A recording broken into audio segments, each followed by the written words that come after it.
बिस्मिल्लाहिर्रहमानिर्रहीम, अस्सलाम वालेकुम। क्या हाल है आप सबकी? उम्मीद है सब खैरियत से होंगे, खूब मज़े में होंगे और इन्जॉय भी कर रहे होंगे। और यहाँ पे पता है लोग गर्मी को बहुत इन्जॉय करते हैं। जिस दिन जितना गर्म दिन होता है उस दिन इनको उतना ज़्यादा मज़ा आता है।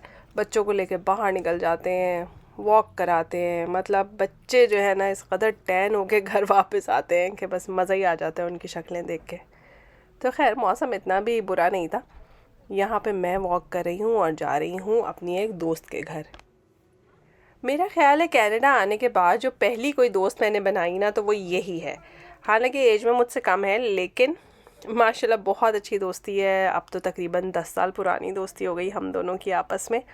और बच्चे भी साथ साथ बड़े हुए हैं और इसका और मेरा आना जाना बहुत बहुत ज़्यादा था एक दूसरे के साथ। लेकिन रिसेंटली इसने अपनी जॉब चेंज की तो उसमें ये हुआ कि शिफ्ट्स का हिसाब ऐसा है कि ना ये ईद पे मेरे घर आ सकी ना किसी और इफ्तार पे आ सकी।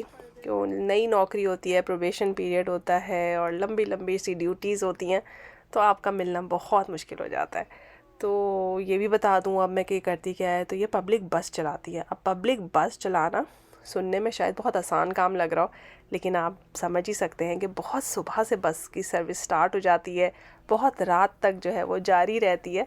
तो जो लोग कनाडा में पब्लिक बस सिस्टम यूज़ करते हैं उन्हें बहुत अच्छे से अंदाज़ा होगा कि ड्राइवर्स की ड्यूटीज़ किस तरह की होती हैं। तो बस इसी वजह से बिल्कुल मुलाकात नहीं हो पा रही थी। तो मैंने कहा मेरे घर आओ। तो उसने कहा नहीं नहीं, आप मेरे घर आएँ, आप तो मेरे घर 1 साल से नहीं आई हैं।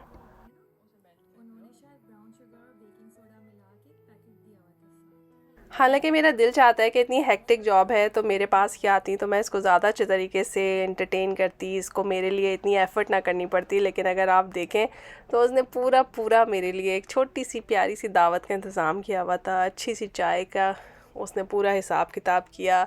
मैं वैसे काफ़ी सुबह में गई थी तो नाश्ते का ही हिसाब किताब चल रहा था। अच्छा माशाल्लाह यहाँ पे लोग एक दूसरे का इतना ख्याल करते हैं। अभी हम बैठे हुए ही थे तो इसकी नेबर आ गई और उनको अर्जेंट कोई काम था, कोई पेपर उन्हें स्कैन कराने थे और इसके घर में स्कैनर नहीं था। तो ये उठी और स्पेशली लेके जा रही है उसको लाइब्रेरी कि आप जो हैं वो वहाँ से अपने डॉक्यूमेंट्स जो हैं वो स्कैन करा लें। तो मैं यही सोच रही थी कि ना हम सेम कंट्री को बिलोंग करते हैं, ना सेम ज़बान बोलते हैं, लेकिन पड़ोसी होने का क्या शानदार हक़ है ना। अल्लाह ताला ने हमारे ऊपर ऐसी कोई ज़िम्मेदारी डाली है कि हम पड़ोसियों को तन्हा छोड़ते ही नहीं हैं। तो जैसे ही वो आई ख़ातून अपनी मुश्किल लेके तो फटाफट हम निकले और उसके साथ चले गए लाइब्रेरी। अच्छा वो दोनों तो अपने स्कैनिंग का काम कर रही थी तो मैं साथ साथ लाइब्रेरी का जायज़ा ले रही थी। बच्चे बहुत आते हैं इस लाइब्रेरी में, मैं बहुत कम आती हूँ लेकिन जब भी आओ देख के मज़ा बहुत आता है।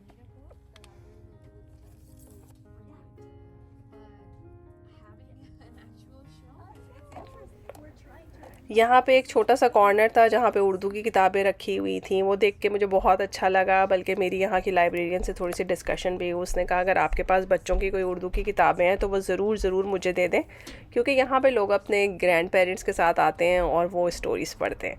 तो मैंने भी विजुलाइज़ किया कि किसी के दादा दादी पाकिस्तान से आए हों और मेरी दी हुई किताब में से स्टोरी पढ़ के अपने बच्चों को सुनाएं, कितना मज़ा आए ना। तो बस जी, यहाँ पे अल्लामा इकबाल भी नज़र आ गए और अच्छा लगा देख के। हालांकि अगर आप देखें तो ये कौन सी बड़ी बात है, आप लोग जो पाकिस्तान में रहते हैं हर वक्त उर्दू किताबें आपको नज़र आती ही रहती हैं, बच्चों के कोर्स में, बच्चों के स्कूल में, वैसे भी बाज़ार में। तो यहाँ पे यही किताबें देख के इस कदर दिल को खुशी सी हुई, पता नहीं क्यों, बस अच्छा लगा।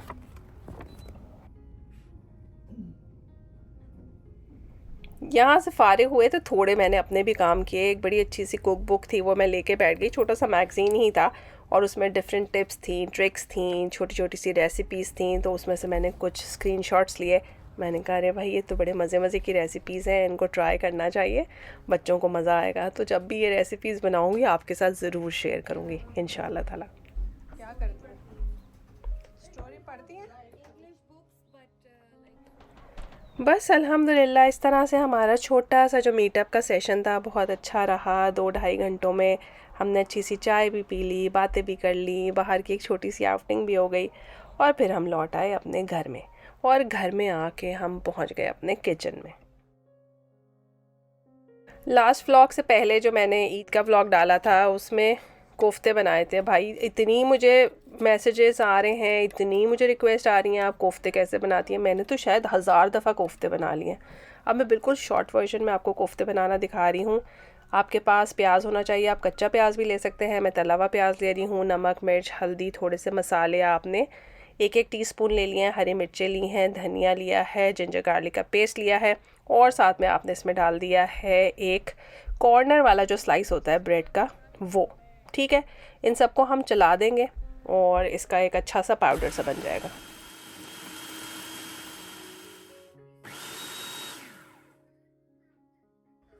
तो आप देख सकते हैं कि ये ऐसा लग रहा है कि मसालेदार किस्म के ब्रेड क्रम्स तैयार हो गए, क्योंकि ब्रेड तो है ना इसके अंदर और मसाला भी है। अच्छा, कीमा जो है वो फ्रेश आया था, उसको मैंने एक भारी सी प्लेट रख दिया ताकि ये बिल्कुल पानी निकल जाए और बिल्कुल ड्राई हो। आप चाहें तो कीमे को फ्रिज में भी आधा घंटा इस तरह से रख सकते हैं, उससे भी कीमा काफ़ी ड्राई हो जाता है। कोफ्ते हों या कबाब हों, उनका कीमा ड्राई होना बहुत ज़रूरी है, अदरवाइज़ ये टूट जाते हैं। लेकिन कोफ्ते इतनी मेहनत से बनाएं और वो देगची में जाके ही बिखर जाएं तो अच्छा तो नहीं लगता ना। फिर आपने तो कोफ्ते बनाने होते हैं, कीमा थोड़ी पकाना होता, तो थोड़ी बहुत एहतियातें करनी ज़रूरी हैं। अच्छा, अब इसके अंदर जो है वो मैंने थोड़ा सा अंडा डाल दिया है और कीमे के साथ ही जो है वो अंडा भी अच्छी तरह से मिक्स हो जाएगा। अब इसके अंदर ब्रेड क्रम्स भी हैं, अंडा भी है, होपफुली ये नहीं टूटेगा। यहाँ पे प्याज, टमाटर और अदरक लहसुन का पेस्ट, नमक, मिर्च, हल्दी, धनिया पाउडर, ये सब चीज़ें मैंने एक साथ ब्लेंडर में चला दी हैं।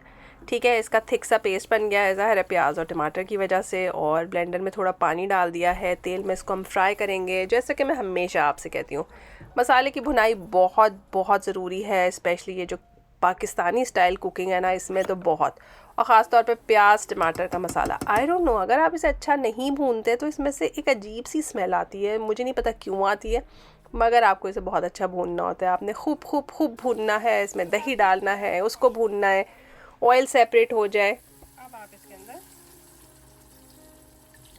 थोड़ा सा इसमें आपने पानी डाल देना है, इसको अच्छी तरह से पकने देना है। मैं इसमें थोड़ी सी हरी मिर्चें या धनिया वगैरह इस तरह की चीज़ें या गरम मसाला भी डाल देती हूँ ताकि मसाले की भुनाई हो और बहुत बहुत अच्छी खुशबू आए। तो आप देखें, पहले मैंने बहुत बहुत बहुत भूना, फिर मैंने पानी डाल के बहुत बहुत बहुत पकाया यानी कि 10 से 15 मिनट तक तो आप पकाएं। उसके बाद आपने इसके अंदर कोफ्ते छोड़ देने। ठीक है। अच्छा, अब यहाँ पे भी बड़ी कंट्रोवर्सी है। कोई कहता है कोफ्ते फ्राई कर लें, कोई कहता है कोफ्ते स्टीम कर लें, कोई कहता है कोफ्ते एयर फ्राई कर लें, कोई कहता है कोफ्ते कच्चे ही डाल दें। भाई कच्चे डालें, फ्राई करके डालें, जैसे मर्ज़ी डालें, इंशाल्लाह ताला कोफ्ते सही रहेंगे। लेकिन मैंने नोट किया है कि कच्चे कोफ्ते डालने से होता ये है कि ज़्यादा फ्लेवरफुल बनते हैं, क्योंकि वो उसी ग्रेवी में पकते हैं ना, तो मीट का भी टेस्ट शामिल हो जाता है ग्रेवी के अंदर।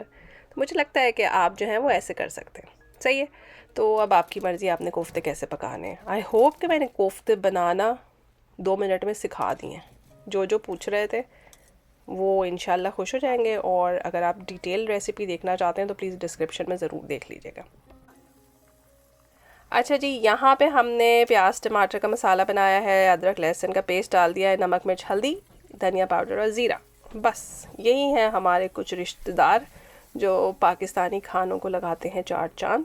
आपने डाल दिया। उसके बाद ऑप्शनल है कि आप टोमेटो पेस्ट डालें, क्योंकि आपने टोमेटोज़ तो ऑलरेडी यूज़ किए हुए हैं, लेकिन मैंने ज़रूर डालना होता है क्योंकि लाल सा रंग आ जाता है जो मुझे अच्छा लगता है। साथ में मैंने डाल दिया दही, मसाले को थोड़ा सा भून लिया, और हमने बड़े से साइज़ का एक बैंगन काट के रखा हुआ था पानी में, उसको जो है वो हमने इसमें शामिल कर दिया।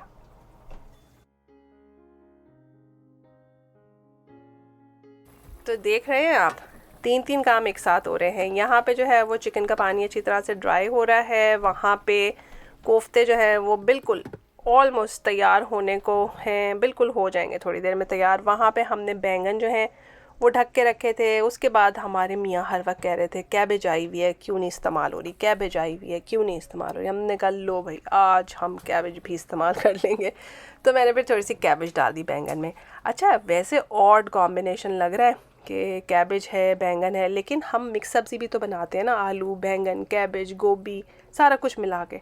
यकीन माने इतना कोई मज़ेदार ये सालन बना था। मैंने पहली दफ़ा ट्राई किया था कि कैबेज और बैंगन को मिला के बनाए, और बहुत अच्छा सालन बना था। और दो दो सब्जियों के फ्लेवर और ताकत और जान सबकी सब हमें मिल गई।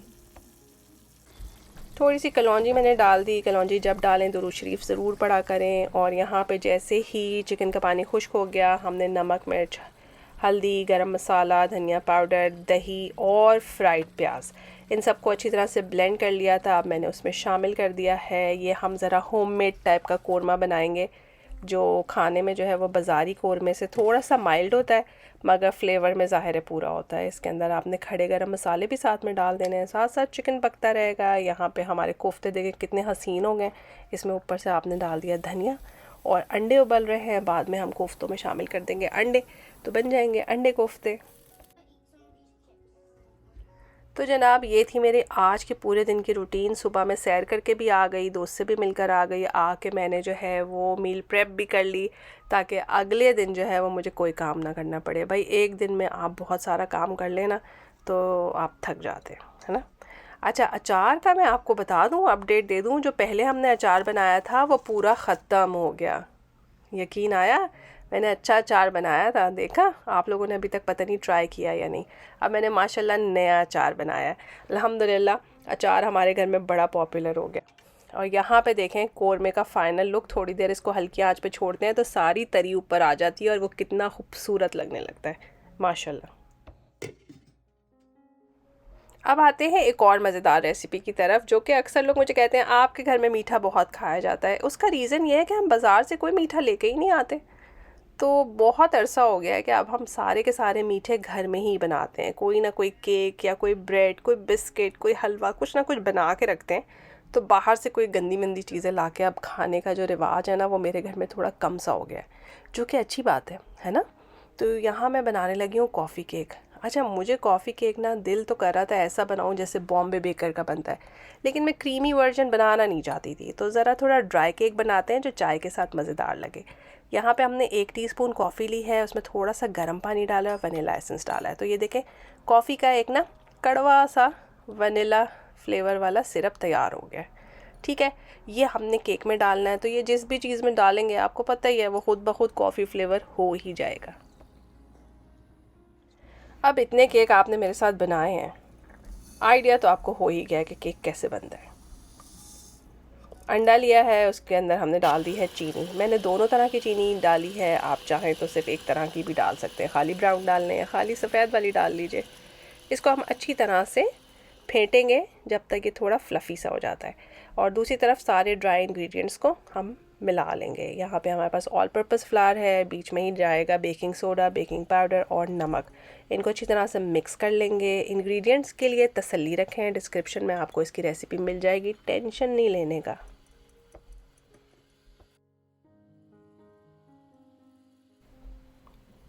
जब मैं ये केक बना रही थी ना, तो मुझे थोड़ा सा डाउट था कि आई डोंट नो ये केक कैसा बनेगा, मगर बहरहाल मुझे ये आइडिया तो था कि अगर हम सारे काम अच्छे से करेंगे तो ये गलत नहीं बनेगा, ये इंशाल्लाह अच्छा ही बनेगा। तो यहाँ पे आप देख लीजिए कि अंडे और चीनी के साथ हमने कैसे फ्लफ़ी सा एक बैटर बना लिया है। अब हमने इसमें स्लोली थोड़ा थोड़ा सा करके ऑयल डाल दिया है, साथ साथ हम मिक्स करते जा रहे हैं। इससे ये होगा कि बहुत ज़्यादा बैटर बैठ नहीं जाएगा, है ना। आराम आराम से ऑयल डालेंगे ना तो वो वैसे ही फ्लफ़ी सा रहेगा। और इसके बाद जो है वो हम इसके अंदर ड्राई इंग्रेडिएंट्स शामिल करेंगे। अच्छा, आप ना ट्रिक चेक करते जाइएगा। मैंने क्या किया, बेसिकली जैसे वनीला केक होता है ये उसी तरह से बनेगा, लेकिन वनीला को अगर आप बहुत ज़्यादा बीट कर लें तो वो हार्ड हो जाता है। इसमें हमने डाला है दही। दही आपको पता ही है सॉफ्ट करेगा केक को, हार्ड नहीं होने देगा। तो आपने इसके अंदर दही डाल के मिक्स कर लिया। अब आप देखिए कि मैं क्या करने लगी हूँ। ये डल रहा है कॉफ़ी का जो हमने एक महलूल बनाया था, इससे इसमें आ गया कॉफ़ी फ्लेवर। ये डला मैदा और बस हो गया मिक्स।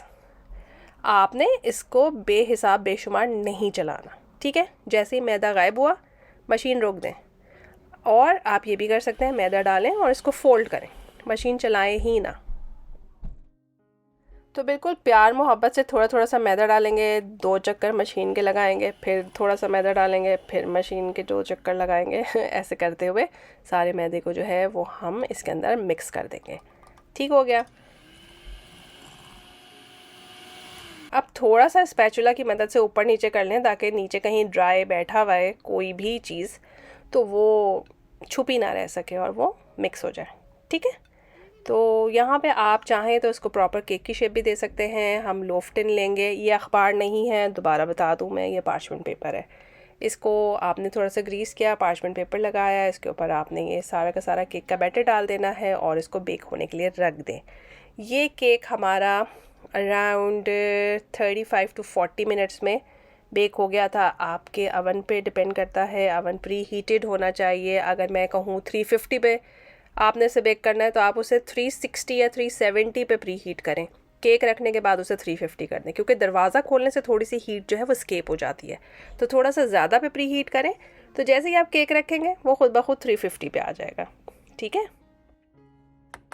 अब बनाते हैं बड़ा मज़ेदार किस्म का कॉफ़ी सॉस। यहाँ पे हमने कॉर्नफ्लावर डाला है, चीनी डाली है, वनीला एसेंस डाला है। ठीक है, और यहाँ पे हमने डाल दी है थोड़ी सी डबल क्रीम, और ये है कॉफ़ी आप बना लीजिए, आधा कप कॉफ़ी बना लें, मैं आपको क्वांटिटी दे दूँगी डिस्क्रिप्शन में, और उसको इसमें शामिल कर दें। पहले सब चीज़ों को अच्छे से मिक्स करना है, उसके बाद चूल्हा ऑन करना है। जब आप चूल्हा ऑन करेंगे, थोड़ी देर इसको पकाएंगे, तो कॉर्नफ्लावर की वजह से ये गाढ़ा होना शुरू हो जाएगा, और आप इसे हल्की आंच पे पकाते रहें तो ये इतना ज़बरदस्त मज़ेदार किस्म का कॉफ़ी सॉस तैयार होगा कि आप ख़ुद भी हैरान हो जाएंगे कि क्या मज़ेदार सॉस बना है।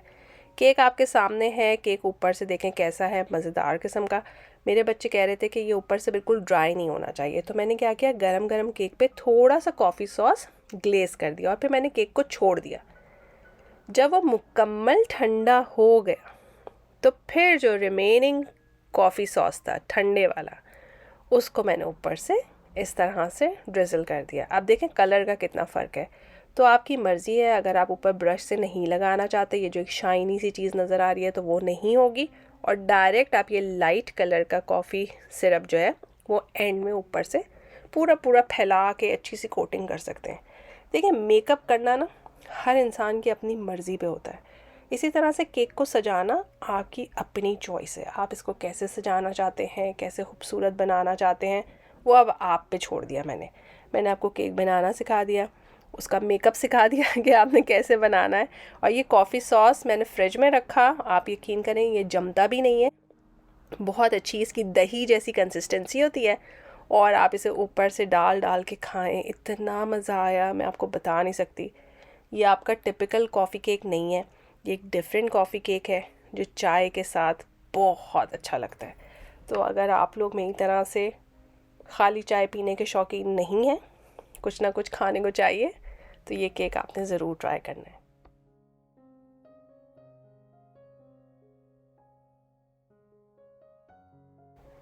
और अगर आप उन लोगों में से हैं जिन्हें कॉफ़ी का टेस्ट बहुत पसंद है या आपको बहुत मॉइस्ट केक अच्छा लगता है, तो फिर आप कॉफ़ी गरम बना के ना गरम गरम केक के ऊपर भी डाल सकते हैं। तो वो क्या होगा कि उसके अंदर सीप इन कर जाएगी, तो आपका पूरा केक जो है वो मॉइस्ट और सॉफ्ट हो जाएगा और ज़्यादा कॉफ़ी फ्लेवर हो जाएगा।